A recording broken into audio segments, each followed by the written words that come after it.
Hello welcome guys. आज हम लोग शुरू करेंगे दूसरा लेक्चर इंडियन नेशनल मूवमेंट्स का, यानी तमिलनाडु एनसीईआरटी हम लोग शुरू कर दिए थे। एक लेक्चर हमारा हो गया है। हम लोगों ने जो है factors promoting the growth of nationalism, political unity, development of communication and transport, एक second, development of communication and transport और English language in western education, role of press, है ना। ये सारे जो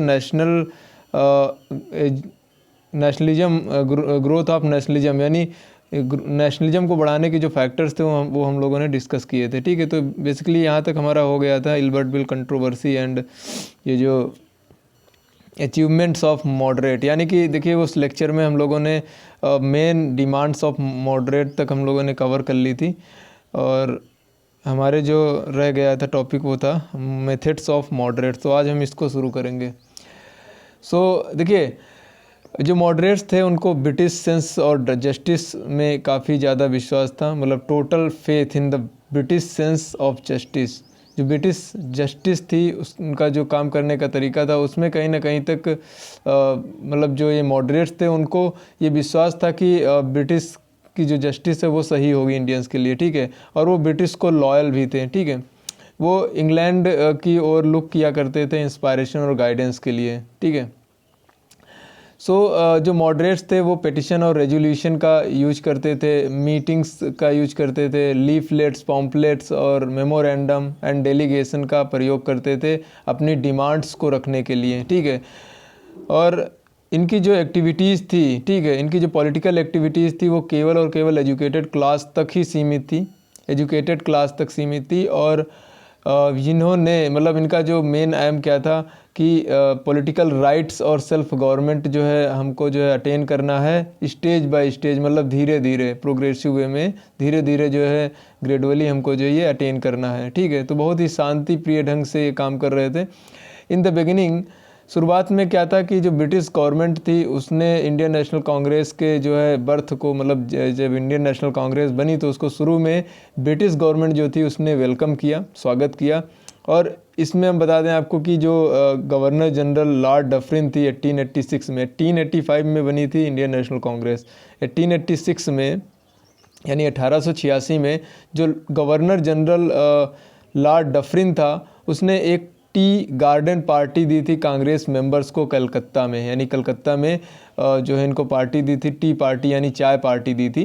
ठीक है, और मतलब इसमें जो है गवर्नमेंट ऑफिशियल्स ने जो है कांग्रेस सेशन को अटेंड किया था। ठीक है, देखिए जो ये कांग्रेस सेशन हो रहे थे तो उस समय जो है गवर्नमेंट ऑफिशियल्स ने भी गवर्नमेंट ऑफिशियल जो थे उन्होंने भी शुरुआत में कांग्रेस सेशन को अटेंड किया था। ठीक है, अब धीरे धीरे क्या होता है कि जो कांग्रेसी जो थे, जो कांग्रेस के मेंबर थे, उन लोगों की डिमांड्स बढ़ने लगी। ठीक है, क्योंकि अब उनको ग्रेजुअली धीरे धीरे जो है सेल्फ गवर्नमेंट लाना था, या फिर कहीं मतलब जो है लोगों को पॉलिटिकल राइट दिलाने थे, तो धीरे धीरे वो डिमांड करने लगे गवर्नमेंट से, ब्रिटिश गवर्नमेंट से। ठीक है, तो अब ब्रिटिश गवर्नमेंट जो गवर्नमेंट थी वो क्या हो गई, अनफ्रेंडली हो गई, क्योंकि ज़्यादा डिमांड कर रहे थे इसलिए वो अनफ्रेंडली हो गई। ठीक है, पहले तो काफ़ी ठीक था, अगर अनफ्रेंडली ना होती शुरुआत में तो एक सेकेंड तो शायद ये इंडियन नेशनल कांग्रेस बनता ही ना, है ना। तो धीरे धीरे जब डिमांड्स बढ़ती गई कांग्रेस की तो ये अनफ्रेंडली हो गए, और इससे क्या हुआ, मतलब इट इनकरेज्ड, मतलब जो ब्रिटिश थे उन्होंने इनकरेज किया मुस्लिम्स को कि वो कांग्रेस से दूर रहें। ठीक है, the only demand of the Congress की जो डिमांड थी the only demand of the Congress granted by British was the expansion of legislative council, यानी जो कांग्रेसी थे, जो मॉडरेट थे उस समय, उनकी केवल एक ही डिमांड थी जो ग्रांट की गई थी ब्रिटिश के द्वारा, वो थी एक्सपेंशन ऑफ लेजिस्लेटिव काउंसिल्स। ठीक, और ये जो है ग्रांट की गई थी ब्रिटिश के द्वारा कौन से एक्ट में, ये एक्ट था इंडियन काउंसिल एक्ट ऑफ 1892। ठीक है, तो इसको याद रखना, ये एक्सपेंशन ऑफ लेजिस्लेटिव काउंसिल जो थी, यानी लेजिस्लेटिव काउंसिल में भारतीय जो मेंबर थे यानी जो इंडियंस थे उनकी संख्या को बढ़ाने की ये बात कर रहे थे, या उनका एक तरह से एक्सपैंड करने की बात करें कि अगर उसका एक्सपेंशन होगा तो उसमें भारतीय भी शामिल होंगे। ठीक है, तो ये जो है ये ग्रांट कर दिया गया था, किसके द्वारा, एक सेकेंड, ये ग्रांट कर दिया गया था, एक सेकेंड, हाँ, ये ब्रिटिश गवर्नमेंट के द्वारा एक एक्ट लाया गया था, इंडियन काउंसिल एक्ट 1892, इसमें इनको ग्रांट कर दिया गया था। इसके बाद बात करेंगे अचीवमेंट्स ऑफ मॉडरेट्स। मॉडरेट्स ने क्या अचीव किया, तो देखिए मॉडरेट्स ने भी काफ़ी सारी चीज़ें की हैं, ऐसा नहीं है कि उन्होंने कुछ नहीं किया है। धीरे धीरे उस समय जो प्रोसेस था, उस प्रोसेस में इनके भी कई सारे अचीवमेंट रहे हैं। जैसे जो मॉडरेट्स जो थे उन्होंने एक वाइड नेशनल अवेकनिंग, मतलब कहीं ना कहीं तक लोगों में जो है जागरूकता फैलाई, ठीक है, जागरूकता को क्रिएट किया। और इन्होंने मतलब एक तरह से डेमोक्रेसी, सिविल लिबर्टीज़ और रिप्रेजेंटेटिव इंस्टीट्यूशंस, ठीक है, मतलब जहाँ पर इंडियन जो है रिप्रेजेंट कर सकें, ठीक है, किसी बात को रख सकें, ऐसे इंस्टीट्यूशन को बनाने में मतलब बनाने के विचार को भी काफ़ी पॉपुलराइज़ किया। और जो ब्रिटिश थे, ठीक है, मतलब इन्होंने ये भी, मतलब जो मॉडरेट्स थे, इन्होंने ये भी एक्सप्लेन किया, लोगों को बताया कि कैसे ब्रिटिश जो हैं वो इंडियंस को एक्सप्लॉइट कर रहे हैं। अगर हम बात करें दादा भाई नौरोजी की, तो इनकी एक बहुत ही अच्छी किताब आई थी, बहुत फेमस बुक थी, poverty and un British rule in India, ठीक है, जिसमें इन्होंने अपनी ड्रेन थ्योरी लिखी थी, ठीक है।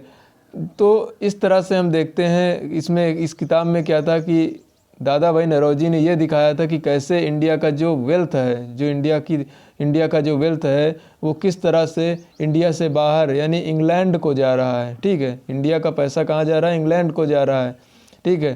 किस फॉर्म में, अब इंग्लैंड को इन तरीक़ों से जा रहा है, जैसे सैलरी के रूप में जा रहा है, सेविंग के रूप में जा रहा है, ठीक है, और पेंशन्स के रूप में जा रहा है, payments to the British troops, यानी ऐसे जो ब्रिटिश ट्रूप्स हैं उनके पेमेंट के लिए जा रहा है, ठीक, उनको पेमेंट किया जा रहा है, वो भी पैसा भारतीयों से ही लिया जा रहा है, ठीक है, इंडिया से ही जा रहा है।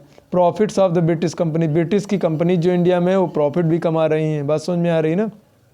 सो इनफैक्ट क्या था कि जो ब्रिटिश गवर्नमेंट थी वाज फोर्स्ड, अब ये सारी चीज़ें हुई तो वास्तव में क्या हुआ आगे चल के कि ये सारी चीज़ें जब इन्होंने दादा भाई नौरोजी ने अपनी किताब में ये सब दिखाया, पूरा जो है इन्होंने ड्रेन थियरी दिया, तो ब्रिटिश को गवर्नमेंट को मतलब मजबूरन एक तरह से फोर्स होना पड़ा। मतलब अब जब ये सारी चीज़ें निकल के आ रही थी तो ब्रिटिश गवर्नमेंट ने वेलबी कमीशन गठित किया, ठीक है, दादा भाई नौरोजी को भी इसमें एक मेंबर बना दिया। तो दादा भाई नौरोजी जो थे ये पहले इंडियन मेंबर थे जो कि किसी कमीशन में मतलब जो पार्टिसिपेट किए थे, the first Indian as its member.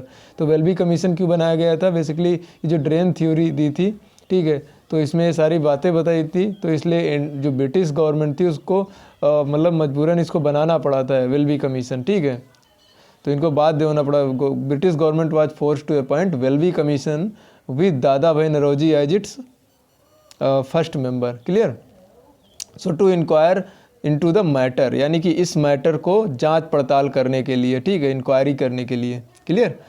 तो ये जो ऊपर वाला जो हमने ड्रेन थ्योरी में जो दादा भाई नौरोजी ने ये सब चीज़ें कही थी, तो इसको जांच करने के लिए एक वेलबी कमीशन बनाए गए थे, बहुत इंपॉर्टेंट है, आपको याद रखना पड़ेगा। इसमें दादा भाई नौरोजी भी जो है मेंबर थे, ठीक है। सम मॉडरेट्स, कुछ मॉडरेट्स थे जैसे कि रनाडे और गोखले, ठीक है, इन्होंने सोशल रिफॉर्म्स को काफ़ी फेवर किया, ठीक है, और उन्होंने मतलब चाइल्ड मैरिज और विडोवुड यानी जो विधवा वाला जो सिस्टम था, ठीक है, तो इसको भी कहीं ना कहीं तक इसके अगेंस्ट प्रोटेस्ट चलाया। मॉडरेट्स जो है ये जो इंडियन काउंसिल एक्ट था 1892 में आया था, ठीक है, इसके द्वारा एक्सपेंशन ऑफ लेजिस्लेटिव, मतलब लेजिस्लेटिव में विस्तार कर दिया। तो मॉडरेट्स ये बात मनवाने में सफल रहे थे, expansion of the legislative council वाली, ठीक है, कि मतलब अब लेजिस्लेटिव काउंसिल का जो है विस्तार किया जाएगा। और ये कौन से एक्ट के द्वारा किया गया, मतलब ये विस्तार कर दिया गया था, ये मांग ये रखी गई थी मॉडरेट्स के द्वारा कि जो लेजिस्लेटिव काउंसिल है उसमें विस्तार हो। तो इसको इंडियन काउंसिल एक्ट 1892 के द्वारा जो है मान लिया गया था। तो चलिए ये वाला उस लेक्चर में छूट गया था ड्यू टू सम प्रॉब्लम, ठीक है, और इसको हमने कंप्लीट कर दिया। अब हम जो हमारा अगला जो चैप्टर है वो है वैसे ये तमिलनाडु एनसीईआरटी की जो बुक है इसमें लेसन 15 है, और हमने इंडियन नेशनल मूवमेंट से शुरुआत की थी और हमने 1885 टू 1905 तक हमने कंप्लीट कर लिया है। अब 1905 से लेकर के 1916 तक की हम बात करेंगे, ठीक है। तो चलिए आगे चलते हैं। तो ये जो हमारा रहेगा इसमें इंडियन नेशनल मूवमेंट 1905 टू 1916, यहाँ गलत लिखा है, इसको सही कर लेना, ठीक है। ये 1916 होगा, ठीक है। तो चलिए इसमें क्या चीज़ें हैं। शुरुआत में हमने देखा 1905 यानी 1905 से लेकर के 1905 तक का पीरियड हमने डिस्कस किया। अब जो पीरियड आएगा 1905 से 5 के बाद का, उसको हम एक तरह से एरा ऑफ एक्सट्रीमिज़म कहेंगे, क्योंकि यहाँ पर एक्सट्रीमिज़म दिखाई पड़ेगा तो ये एरा ऑफ एक्सट्रीमिज़म बोला जाएगा 1905 के बाद जो पीरियड आएगा, ठीक है। इंडियन नेशनल मूवमेंट में इसको हम एरा ऑफ एक्सट्रीमिज़म बोलेंगे, ठीक है। तो इसमें क्या है कि जो एक्सट्रीमिस्ट हैं, extremist are the aggressive nationalist, मतलब एक्सट्रीमिस्ट या एग्रेसिव जो नेशनलिस्ट थे वो ये विश्वास रखते थे कि जो सक्सेस है, मतलब जो सफलता है, उसको केवल और केवल अचीव किया जा सकता है किसके द्वारा, बोल्ड मीन्स के द्वारा, ठीक है। अब ये अनुनय विनय से नहीं मिलेगी, ठीक है। तो अब इसमें भी कुछ लीडर उभर के आए जो एक्सट्रीमिस्ट लीडर थे। इनका नाम था लाला लाजपत राय, बाल गंगाधर तिलक, विपिन चंद्र पाल, अरविंदो घोष। तो ये लीडर थे और इनका ये मानना था कि भाई सक्सेस ऐसे नहीं मिलेगी, ठीक है। ये जो ब्रिटिश हैं, इन लोगों से आप पिटिशन करोगे तो ये कुछ डिमांड भी नहीं मानेंगे और आपकी बात ये नहीं मानेंगे, ठीक है। तो इन्होंने कहा कि अब हम ले कर रहेंगे, ठीक है। मतलब एक तरह से अब जो है हम बोल्ड मीन्स का प्रयोग करेंगे। शुरुआत में जो है अब देखेंगे कि जो है क्या कारण थे, कॉजेज क्या थे कि ये राइज ऑफ एक्सट्रीमिज़म। भाई कोई चीज़ का जो है उत्थान होता है तो वो क्यों होता है, क्यों राइज हुआ एक्सट्रीमिज़म का, इसके कारण हम देखेंगे। तो देखिए हुआ क्या था कि जो मॉडरेट्स थे वो कोई भी अच्छी खासी जो है सक्सेस प्राप्त नहीं कर पाए थे, ठीक है। कुछ भी इनको ज़्यादा ऐसी कोई सक्सेस मिली नहीं थी, ठीक है। केवल एक सक्सेस मिली थी, वो थी expansion of the legislative council, ठीक है। तो केवल यही सक्सेस यहाँ पर दिखाई पड़ती है कि लेजिस्लेटिव काउंसिल का विस्तार जो है मॉडरेट्स के समय में ये डिमांड उनकी मान ली गई थी इंडियन काउंसिल एक्ट 1892 के द्वारा। बाकी मॉडरेट्स ने कोई नोटेबल सक्सेस जो है वो नहीं पाई थी। और उस समय देखा गया कि भाई ये 1896 और 97 का जो पीरियड था, उस समय उसमें फेमाइन और प्लेग की कंडीशन थी, ठीक है। फेमिन फैला हुआ था, प्लेग फैला हुआ था, जिसने पूरी कंट्री को हिला के रख दिया था, ठीक है। पूरी जनता जो थी वो क्या है, वो तरह तरह थी, एक तरह से पूरी तरह से सफ़र कर रही थी इस फेमिन और प्लेग से, ओके। तो और एक दूसरी चीज़ ये भी थी कि भाई इकोनॉमिक जो कंडीशन थी लोगों की वो भी काफ़ी ख़राब हो चुकी थी, बहुत ही मतलब अच्छी स्थिति में नहीं थी, ख़राब स्थिति में पहुंच गई थी। और ये जो इंडियंस थे साउथ अफ्रीका में, उनके साथ भी बहुत ही बुरा बर्ताव हो रहा था, ठीक है।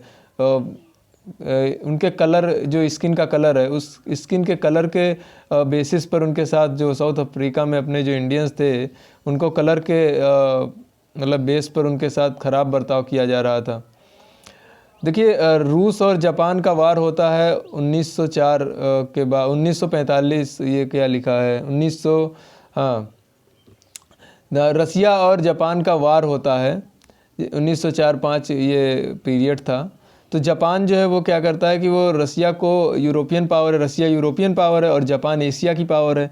जापान उस समय रसिया को क्या कर देता है, डिफीट कर देता है, यानी हरा देता है, ठीक है। अब इससे क्या होता है कि जो इंडियंस हैं, ठीक है, इंडियन को अब थोड़ा सा एक तरह से इनकरेजमेंट फील होता है। उनको ये लगता है कि भाई जब एशिया की कोई शक्ति जो है, एशिया का, भाई जापान अब एशिया का था, एशिया की कोई शक्ति यूरोपियन शक्ति को हरा सकती है, तो इंडियंस क्यों नहीं इन ब्रिटिश को, ठीक है, हरा सकते हैं, ठीक है। तो एक प्रकार का इंडियंस के अंदर इनकरेजमेंट हुआ, इंडियन को लगा कि हाँ ऐसा किया जा सकता है, ठीक है।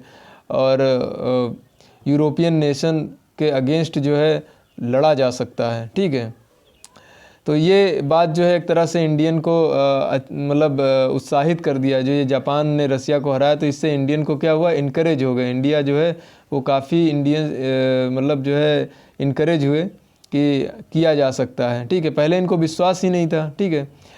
और अभी उस समय क्या था कि ये जो इंटरमीडिएट कॉज थे राइज ऑफ एक्सट्रीमिज़म के, राइज ऑफ एक्सट्रीमिज़म के कुछ इंटरमीडिएट कॉज भी थे, जैसे कि लॉर्ड कर्जन जो था, इसकी जो कुछ पॉलिसीज ऐसी आई थी, इसने कुछ रिएक्शनरी रूल बनाए थे, ठीक है, जिसने भी काफ़ी जो है हद तक एक्सट्रीमिज़म को बढ़ाने में एक महत्वपूर्ण कारण था। तो कलकत्ता जो कॉरपोरेशन एक्ट था, ये कर्जन ने पास किया था, कलकत्ता कॉरपोरेशन एक्ट, ये 1899 में पास हुआ था। और इसमें क्या था कि जो इंडियन का कंट्रोल था लोकल बॉडीज़ के ऊपर, वो पूरी तरह से मतलब एक तरह से कम कर दिया था, ठीक है, रिड्यूस कर दिया था। Indian control of this local body, मतलब जो लोकल बॉडी हुआ करती थी उन पर से इंडियन का कंट्रोल जो है रिड्यूस कर दिया था। ये एक्ट था कलकत्ता कॉरपोरेशन एक्ट, ठीक, किसने पास किया था? लॉर्ड कर्जन ने।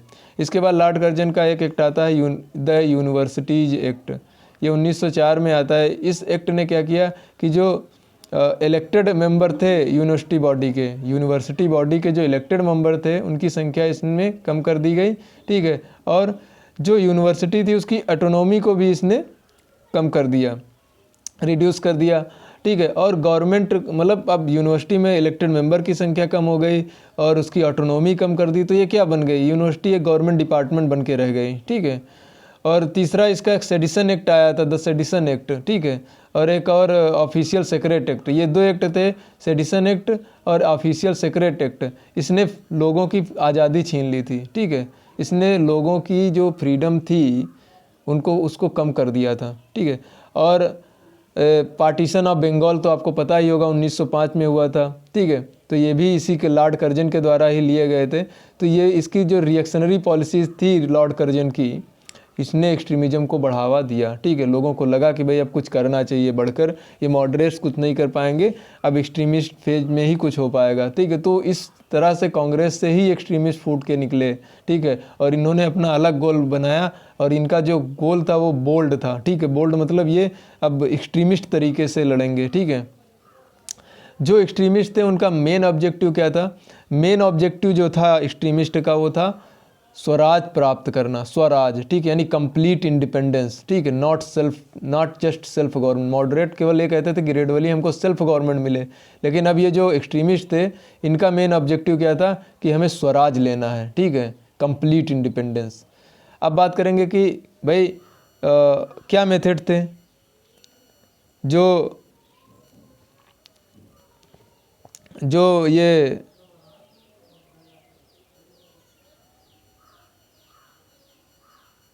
हाँ एक सेकेंड, मेथड्स क्या थे, ठीक है। तो बात करेंगे कि एक्सट्रीमिस्ट के भाई मेथड क्या थे, क्लियर। जो एक्सट्रीमिस्ट थे उनको ब्रिटिश सेंस में कोई विश्वास नहीं था। जैसे हमने देखा मॉडरेट को क्या था कि ब्रिटिश सेंस में विश्वास था, ब्रिटिश सेंस ऑफ जस्टिस में, ब्रिटिश के द्वारा जो जस्टिस थी उसमें की जाने वाली जस्टिस में मॉडरेट्स को विश्वास था, लेकिन ये जो एक्सट्रीमिस्ट थे इनको विश्वास नहीं था, ठीक है। ये ब्रिटिश सेंस ऑफ जस्टिस और फेयर प्ले में विश्वास बिल्कुल नहीं करते थे, ठीक है। और इन्होंने मतलब फोर्सफुल मीन्स को अपना साधन बनाया था। कॉन्स्टिट्यूशनल और पेटिशन वाला मीन नहीं था इनका, जो था फोर्सफुल मीन्स, ठीक है। फोर्सफुल मीन्स के तहत जो है ब्रिटिश से जो है ये देखो जो एक्सट्रीमिस्ट थे उन्होंने पॉइंट आउट किया कि भाई ये जो ब्रिटिश थे इन्होंने इंडिया को कैसे रखा है, इंडिया को अपने कंट्रोल में फोर्सफुल मीन्स से किया है, ठीक है, यानी कि अपनी ताकत के बल पर इंडिया को अपने अंदर में रखा है, ठीक है, ये एक्सट्रीमिस्ट मानते थे। तो एक्सट्रीमिस्ट का विश्वास ये था कि पॉलिटिकल राइट हमें ये लोग ऐसे नहीं देंगे, ठीक है, लड़ना पड़ेगा पॉलिटिकल राइट पाने के लिए, ये ऐसा एक्सट्रीमिस्ट मानते थे, ठीक है। उनके पास जो एक्सट्रीमिस्ट थे उनके पास स्पिरिट ऑफ सेल्फ रिलायंस था, उनके पास मतलब एक तरह से भरोसा था अपने आप में, सेल्फ डिटर्मिनेशन का भरोसा। तो ऐसी स्पिरिट थी, spirit of self reliance and self determination, ये कहीं ना कहीं तक एक्सट्रीमिस्ट के पास था, ठीक है।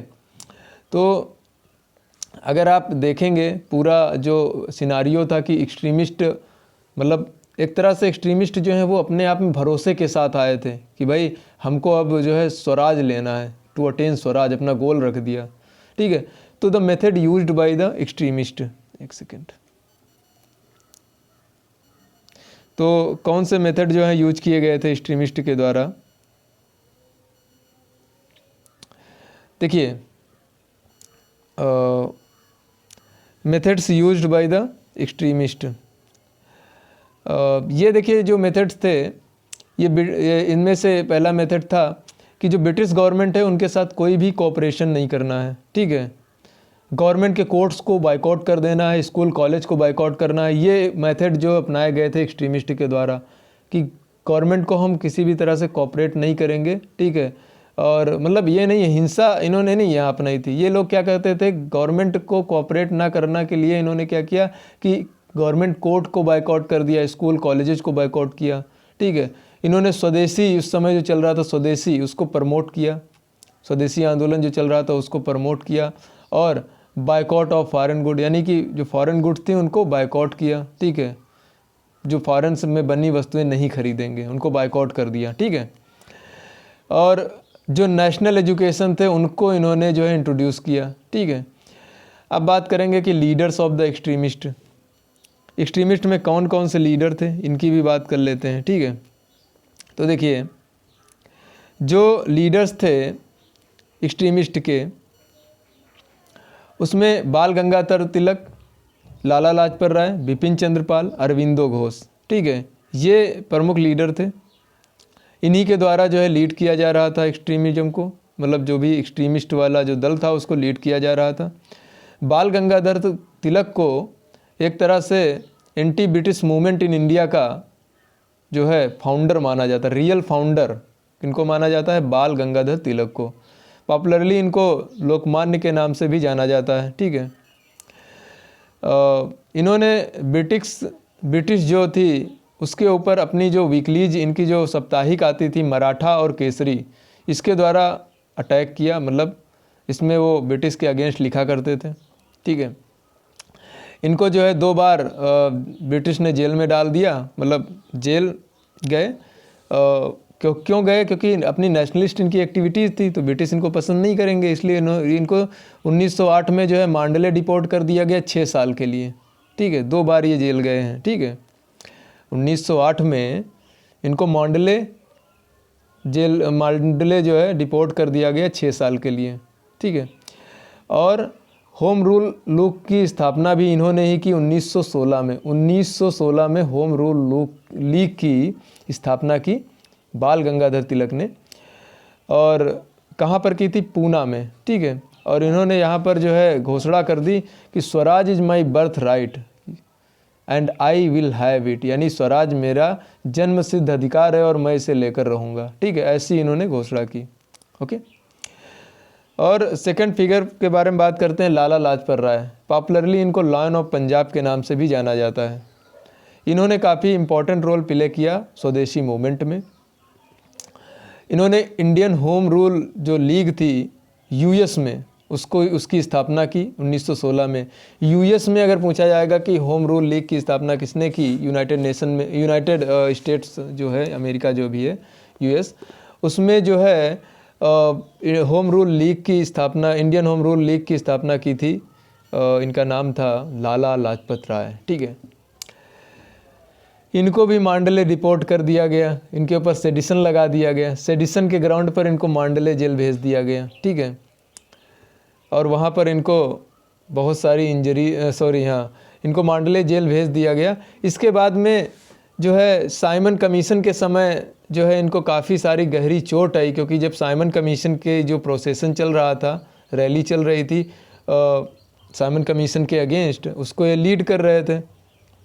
और उसी समय इनको मतलब काफ़ी ज़्यादा इंजरीज हुई और इनकी मृत्यु हो जाती है नवंबर 17, 1928 को, यानी 17 नवंबर 1928 को इनकी मृत्यु हो जाती है। इसके बाद बात करेंगे बिपिन चंद्र पाल की। तो बिपिन चंद्र पाल जो थे, हम एक्सट्रीमिस्ट लीडर की बात कर रहे हैं, ठीक है। तो बिपिन चंद्र पाल जो थे, इन्होंने अपना कैरियर एक मॉडरेट के रूप में शुरू किया और बाद में ये एक्सट्रीमिस्ट बन गए।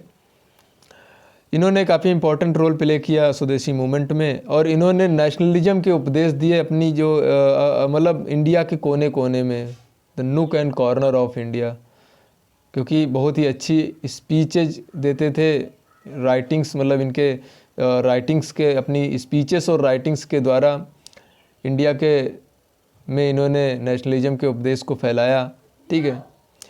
इसके बाद बात करते हैं अरबिंदो घोष की, तो अरबिंदो घोष जो है एक एक्सट्रीमिस्ट लीडर थे।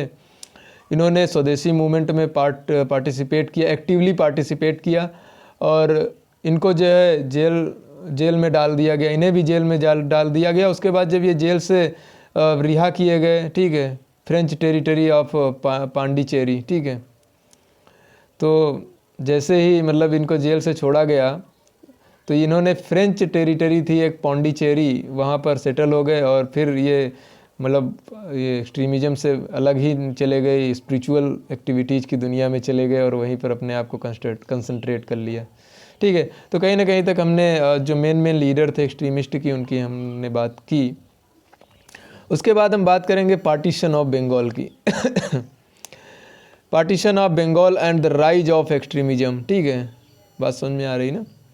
तो जो पार्टीशन ऑफ बंगाल था 1905 में, इसने एक चिंगारी का काम किया, राइज ऑफ एक्सट्रीमिज़म, ठीक है, यानी एक्सट्रीमिज़म के उत्थान में चिंगारी का काम किया था पार्टीशन ऑफ बंगाल 1905 वाले ने, ठीक है, यानी जो 1905 का जो पार्टीशन ऑफ बंगाल था, इसने नेशनल मूवमेंट, एक सेकेंड, हाँ, और ये जो पार्टीशन ऑफ बंगाल था ये किसके द्वारा लाया गया था? कर्जन के द्वारा, लॉर्ड कर्जन जो था, मतलब गवर्नर जनरल था। अच्छा, इसमें एक चीज़ आपको ध्यान रखना होगा कि ये जो लॉर्ड कर्जन था, ये जो कर्जन था, इसने बताया कुछ था, इसका मोटिव अलग था। इसने ये बताया था कि भाई बंगाल जो है वो बड़ा प्रोविंस है, तो इसीलिए इसको मतलब जो है एडमिनिस्ट्रेशन को सही करने के लिए इसको डिवाइड किया जा रहा था। लेकिन अब इसका जो है रियल मोटिव समझ में आ गया। जब इसका रियल मोटिव समझ में आया तब एक्सट्रीमिज़म को बढ़ावा मिलेगा ही, ठीक है। तो कर्जन का जो रियल मोटिव था, उसने क्यों पार्टीशन किया था बंगाल का, वो ये था क्योंकि कर्जन चाहता था कि बंगाल में उस समय नेशनल एक्टिविटीज़ काफ़ी तेज़ी से बढ़ रही थी, नेशनलिज्म जो है वहाँ पर बहुत ही ग्रोथ पे था, ठीक है। तो उसको तोड़ना चाहता था, to break the growing strength of Bengali nationalism, यानी जो बंगाली नेशनलिज्म था उसकी जो स्ट्रेंथ बढ़ रही थी उसको तोड़ना चाहता था, ठीक है। और उसी को तोड़ने के लिए बंगाल को नेशनल एडमिनिस्ट्रेशन के आधार पर इंडियन नेशनलिज्म के आधार पर एक सेकेंड देख लिए। तो मतलब एक तरह से अगर हम देखें कि बंगाली नेशनलिज्म जो है वो काफ़ी तेज़ी से बढ़ रहा था, और उसको तोड़ने के लिए मतलब ये लाया गया था, बंगाल का पार्टीशन किया गया था हिंदू और मुस्लिम में को डिवाइड करने के लिए, ठीक है। और enormous power of the British government in doing what ever it like, ठीक है, यानी कि ये भी दिखाने के लिए कि ब्रिटिश के पास बहुत पावर है, वो जो चाहेगा वो कर लेगी, ठीक है, कर सकती है, ठीक है। तो मतलब ये सारी चीज़ें लोगों की समझ में आई, और जब आई लीडर्स की समझ में, तो कुछ लीडर थे कांग्रेस में ऐसे जिन्होंने एक्सट्रीमिज़म का रास्ता अपनाया। बात समझ में आ गई। अच्छा, जिस दिन ये जो है पार्टीशन आया था, उसी दिन 16 अक्टूबर 1905 को लोग जो है, जो बंगाल के जो लोग थे, वो उन्होंने एक प्रोटेस्ट ऑर्गेनाइज कर दिया, प्रोटेस्ट मीटिंग्स ऑर्गेनाइज कर दी, और उस दिन को जो है डे ऑफ मॉर्निंग जो है के रूप में, शोक दिवस के रूप में जो है ऑब्जर्व किया, ठीक है, शोक दिवस मनाया। पूरी जो पॉलिटिकल लाइफ थी बंगाल की पूरी तरह से बदल गई।